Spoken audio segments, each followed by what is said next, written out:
রাজ্যের মুকুটে নতুন পালক। ন্যাশনাল মেডিকেলকে শ্রেষ্ঠ ঘোষণা কেন্দ্রীয় সংস্থার। পূর্ব ভারতের স্ত্রীরোগ প্রসূতি বিভাগে গুণমানে শ্রেষ্ঠ। কেন্দ্রীয় সংস্থার বিচারে শ্রেষ্ঠ park circus national medical college. প্রসূতি ওটি লেবার রুমের গুণমানে শ্রেষ্ঠ national medical college. National health systems resource সেন্টারের সমীক্ষায় পাশ।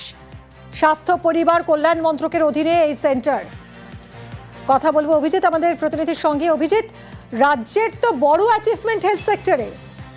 নিঃসন্দেহে বলা যেতে পারে কি, এবং যেভাবে এই মেটার্নিটি ওটি অর্থাৎ পশুদের যে অপারেশন থিয়েটার এবং লেবার রুম, এই দুটি হচ্ছে ইনফেকশন ছড়ানোর ক্ষেত্রে ভয়াবহ। বহু ক্ষেত্রে যা দেখা যায় সরকারি বেসরকারি দু ক্ষেত্রেই বহু সদ্যজাতের মৃত্যুও হয় এই লেবার রুম থেকে এবং এই যে মেটার্নিটি ওটি অপারেশন থিয়েটার থেকে। এবং সেক্ষেত্রে দেশের সর্বত্রই এই সমীক্ষা করে এই সংস্থা কেন্দ্রীয় স্বাস্থ্য ও পরিবার কল্যাণ মন্ত্রকের আওতায় national health system resource centre.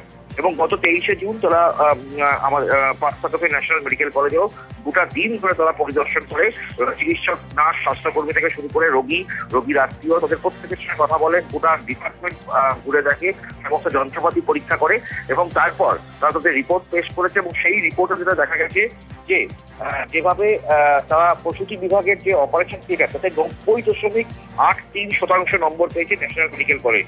অন্যদিকে লেবার রুম বা প্রসব কক্ষের গুণমান বিচারে 97.50% নম্বর পেয়েছে পার্ক সার্কাসের ন্যাশনাল মেডিকেল কলেজ হাসপাতাল বা চিত্তরঞ্জন হাসপাতাল, যেখানে পাস মার্ক ছিল 70%। এবং সেখানেই পূর্ব ভারতের মধ্যে বলা হচ্ছে প্রথম স্থান অধিকার করেছে। এখনো গোটা দেশের রিপোর্ট আসেনি, তার ফলে দেশের মধ্যেও বলা যেতে পারে অত্যন্ত একদম সামনের সারিতেই থাকবে ন্যাশনাল মেডিকেল কলেজ বা চিত্তরঞ্জন হাসপাতাল। এবং ফলে বলা যেতে পারে যে প্রসূতি মৃত্যুর হার কমানোর ক্ষেত্রে এই রিপোর্ট একটা সুদূর প্রসারী এবং অত্যন্ত যুগোপযোগী। এবং সেক্ষেত্রে ন্যাশনাল মেডিকেল কলেজ হাসপাতালে এই প্রসূতি যে ওটি বা অপারেশন থিয়েটার এবং লেবার রুমের ক্ষেত্রে যে গুণমান বিচারে যে এই সার্টিফিকেট পেল কেন্দ্রীয় সংস্থার বিচারে, রাজ্যের মুকুটে অবশ্যই নতুন পালক। ধন্যবাদ অভিজিৎ। শিলিগুড়িতে আবারও এটিএম লুট। চম্পাশাড়ির পর এবার আশিঘর মোড় এলাকায় এটিএম লুটের আগে একটা গাড়ি চুরি করে 4 দুষ্কৃতী। সেই চুরির গাড়িতে চেপেই অপারেশন এটিএম লুট। আর পালানোর সময় তাদের গাড়ি ধাওয়া করে পুলিশ। তখন চুরির গাড়ি ফেলে আর একটা গাড়িতে চেপে চম্পট দেয় দুষ্কৃতীরা।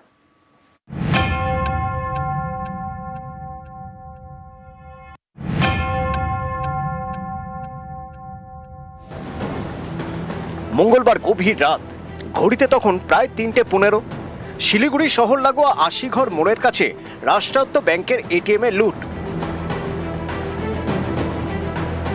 এটিএম লুট করে গাড়িতে চেপে পালায় দুষ্কৃতীরা।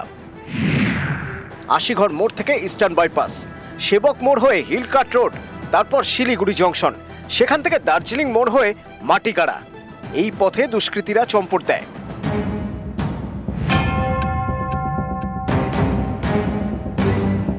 প্রথমে গাড়ি চুরি, তারপর সেই চুরির গাড়িতে চেপে এটিএম লুট।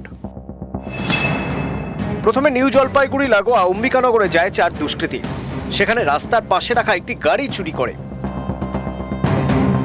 এরপর সেই গাড়ি নিয়ে পৌঁছয় শিলিগুড়ির আশিঘর মোড়ে রাষ্ট্রায়ত্ত ব্যাংকের প্রহরীহীন এটিএম এ হানা দেয়। প্রথমেই এটিএম এর সিসি ক্যামেরায় স্প্রে করে, এরপর গ্যাস কাটার দিয়ে মেশিন ভেঙে ফেলে। এই সময় গ্যাস কাটার থেকে এটিএম এ আগুন লেগে যায়, বেশ কিছু টাকাও পুড়ে যায়। বাকি টাকা নিয়ে গাড়িতে চেপে পালায় দুষ্কৃতীরা। 14 লাখ টাকা ছিল, 14 লাখ টাকা। আমাকে ওটা চেক করতে হবে, কেন কি সিআরএ আসবে। ওই একটা ক্যাসেট ওইখানে আমি দেখছি কি ওইখানে পড়ে আছে, ওই একটা ক্যাসেট আমরা বাইর করব, তারপরে দেখতে পারবো ওইখানে কত টাকা আছে না পুড়েছে। হ্যাঁ, একটা ক্যাসেট পুড়ে গেছে, একটা ক্যাসেট ওইখানে আছে। দুষ্কৃতীরা যখন পালাচ্ছিল তখন সেই এটিএম এ টাকা তুলতে যান স্থানীয় বাসিন্দা প্রদীপ কর্মকার। আর ওই পারে পুলিশ দাঁড়িয়ে আছে, পুলিশ যথারীতি এরা পালিয়ে গেছে। পুলিশ হই করে ধাওয়া দিয়েছে, এরা যখন আওয়াজ দিয়েছে তখন ওরা অলরেডি পালিয়ে গেছে। এখানে ছিল গাড়ি ছিল একটা হোয়াইট রঙেরই ছিল, আপনার টাটা সুমো ছিল, ওই গাড়িটা নিয়ে পালিয়ে গেছে। সুরক্ষিত নেই এখানে কিছু। ড্রাইভারের সঙ্গে ঝগড়া হচ্ছে এটিএম এর ঢোকারই আর কি। ড্রাইভার ঢুকতে যাচ্ছে, যত ওরা হয়তো ঢুকে আছে ভিতরে, আমি ভিতর থেকে শুনতে পাচ্ছি কথাগুলো, ঝগড়াটা আর কি। ওরা হিন্দি ভাষায় কথা বলছিল। গভীর রাত, গাড়িতে চেপে টহল দিচ্ছিল পুলিশ। এটিএম লুটের ঘটনা তাদের নজরে পড়ে। তখন দুষ্কৃতীরা গাড়িতে উঠছে। তাদের গাড়ি ধাওয়া করে পুলিশের টহলদারি ভ্যান। সামনে দুষ্কৃতীদের চুরির গাড়ি, পিছনে পুলিশের ভ্যান, মাঝে ঢুকে পড়ে আরেকটি গাড়ি। এতে পুলিশের গাড়ির গতি কমে যায়, অনেকটা এগিয়ে যায় দুষ্কৃতীদের গাড়ি। মাটিগাড়ার কাছে চুরির গাড়িটি ছেড়ে আরেকটি গাড়িতে উঠে পালায় দুষ্কৃতীরা। চুরির গাড়িটি বাজেয়াপ্ত করেছে পুলিশ। তথ্য পেয়েছি, ইনিশিয়াল স্টেজ অফ ইনভেস্টিগেশন আছে, চেস করে গাড়িটা আমরা সিজ করে পেরেছি। যে গ্যাস কাটার ছিল, যে সিলিন্ডার ছিল যেটা ইউজ করা হয়েছিল সেটা সিজ হয়েছে। আর অনেক তথ্যগুলো আমরা পেয়েছি, সেটাকে ভেরিফাই করছি। 4 জন ছিল গাড়িটা। আমরা কিন্তু এখন যেটা পাচ্ছি প্রাইমা ফাসাই সেটা চুরির গাড়ি ছিল। গত জুন মাসে জলপাইগুড়ির ময়নাগুড়িতে এটিএম লুট হয়। এরপর শিলিগুড়ির চম্পাশাড়িতে এটিএম লুট করে দুষ্কৃতীরা। এবার সেই শিলিগুড়িরই আশিঘর মোড়ে এটিএম লুট।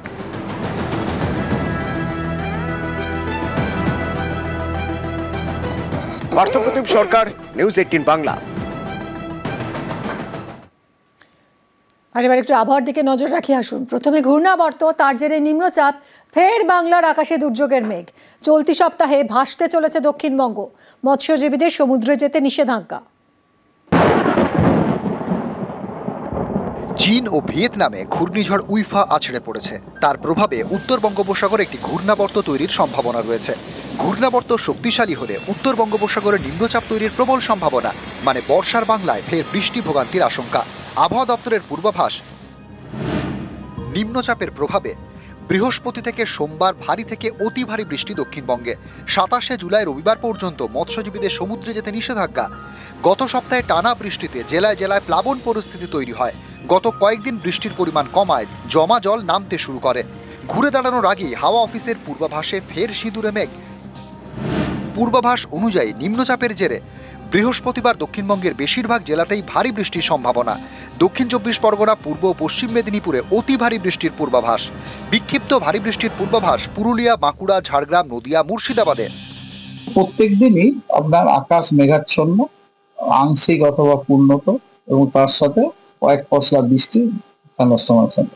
তো মৎস্যজীবীদেরকে অনুরোধ করা হচ্ছে যে তারা যেন সমুদ্রে ভেঞ্চার না করেন আগামীকাল থেকে 27 তারিখ পর্যন্ত।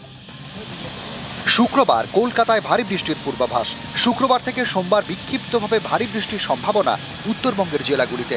বিশ্বজিৎ সাহা, নিউজ 18 বাংলা। অপারেশন সিঁদুর নিয়ে আলোচনায় মোদি। 28শে জুলাই থেকে সংসদে অপারেশন সিঁদুর নিয়ে আলোচনা। অপারেশন সিঁদুরের পর প্রথম সংসদে অধিবেশন। সংসদে আলোচনায় অংশ নেবেন প্রধানমন্ত্রীও। ভারতীয় সেনার পরাক্রম নিয়ে 2 কক্ষে আলোচনা। বিরোধীদের প্রশ্নের উত্তর দেবেন প্রতিরক্ষা মন্ত্রী। অপারেশন সিঁদুর আলোচনায় মোদি। 28শে জুলাই থেকে সংসদে অপারেশন সিঁদুর নিয়ে আলোচনা। অপারেশন সিঁদুরের পর প্রথম সংসদে অধিবেশন। সংসদে আলোচনায় অংশ নেবেন প্রধানমন্ত্রীও। ভারতীয় সেনার পরাক্রম নিয়ে 2 কক্ষে আলোচনা। বিরোধীদের প্রশ্নের উত্তর দেবেন প্রতিরক্ষা মন্ত্রী। বিরোধীদের অন্যতম দাবি ছিল এটাই যে অপারেশন সিঁদুর নিয়ে আলোচনায় অংশ নিন মোদি, এবং বিরোধীদের চাপে পড়েই কিছুটা সম্ভব হলো বলেই মনে করছে রাজনৈতিক মহল। অপারেশন সিঁদুর নিয়ে আলোচনায় অংশ নেবেন প্রধানমন্ত্রী মোদি।